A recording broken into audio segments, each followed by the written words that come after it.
Pessoal, no dia 10 desse mês é oficialmente o Dia Mundial de Prevenção ao Suicídio. Por isso estamos na campanha do Setembro Amarelo este ano. E tem como tema A Vida é a Melhor Escolha. E é mesmo. Por isso é tão importante a gente falar abertamente sobre a saúde mental, a importância dela, né? Mais uma vez recebemos o psicólogo Luciano Edgley, que traz orientações valiosas sobre esse assunto. Mais uma vez, Luciano, seja bem-vindo. Obrigada, viu? Obrigado, Paulo. Obrigado, Felipe. Boa noite, seja sempre bem-vindo aqui, querido. Pois é, eu já queria começar falando sobre o cantor Justin Bieber, né, que se apresentou aí no Rock in Rio, mas depois cancelou outros shows até para preservar a saúde mental. Essa, né, foi a desculpa dada. E um jovem sofrendo uma doença que paralisou o rosto dele. Enfim, eu pergunto, como é que anda essa geração em termos de pressão psicológica e depressão, Luciano? É interessante pegar o caso de Justin Bieber como exemplo, porque por ele ser uma figura pública, como artista, ele sofre uma cobrança muito grande de fora para dentro, digamos Sim. assim, né? A sociedade cobra, os fãs cobram, mas para os nossos jovens, que não são assim tão famosos, também há o perigo da superexposição em rede social. Então, ao tentar consumir aquela felicidade que muitas vezes é fictícia, o jovem se sente também pressionado, como se ele estivesse sendo assistido por muita gente.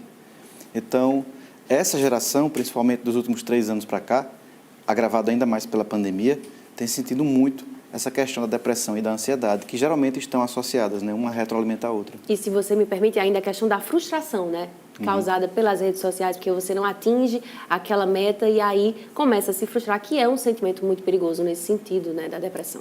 Exatamente, porque eles criam uma expectativa muito grande. Às vezes o jovem estipula uma quantidade de curtidas, por exemplo, na foto, ele não atinge essa curtida e então ele se deprime.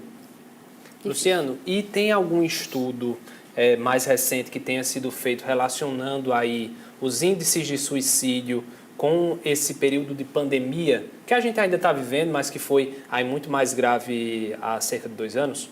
Existem, Felipe, existem vários estudos que mostram um aumento significativo. Por exemplo, em setembro do ano passado, existe uma média que foi feita a esse respeito, que mostrava o assustador crescimento de mais de 50%, por exemplo, no mês de setembro do ano passado, 2021. Então, de lá para cá, as pesquisas ainda estão em andamento para fazer um balanço mais geral referente a esse período desse ano, mas de primeira a gente já dá para notar um aumento significativo no período pandêmico. Ô, Luciano, queria que você falasse para o pessoal que está em casa um pouco sobre os sintomas, né, de pessoas que estão pensando em tirar a própria vida e a importância da família, dos amigos ficarem atentos e sempre pertinho, né? Uma coisa que a gente sempre aponta é que a pessoa que tem ideação suicida, ela fala a respeito. Sim. E aí há um preconceito, uma ideia que é erroneamente difundida, dizendo que quem quer praticar não fala. Isso é um equívoco. As pessoas falam sim. Porque imagine, o próprio fato de você falar na ideia de querer se suicidar, por si só já é estranho. Então, já pode demandar uma necessidade de um atendimento psicológico. Então, a pessoa que era alegre, que era geralmente sociável, começa a ficar reclusa e começa a ficar muito triste, então são sinais de alerta. É necessário prestar atenção. E é importante falar sobre esse tema, né? Por isso, pessoal, que o Luciano vai voltar ainda esse mês para a gente dialogar sobre isso, né, Luciano? Sim. E dessa importância de falar sobre o tema para poder conscientizar e salvar vidas, né? Exatamente. Isso precisa ser conversado, sem julgamentos, sem cobranças, porque primeiro a gente precisa perceber e entender o que é para poder tentar ajudar as pessoas que a gente ama e as outras pessoas da sociedade também. E a importância do atendimento, né, de ir a um especialista mesmo, procurar se informar, conversar sobre isso, é super, assim, é fundamental nesse processo todo. Luciano, muito obrigada, viu? Obrigado mais a uma vocês. vez. Obrigado mais uma vez, Luciano.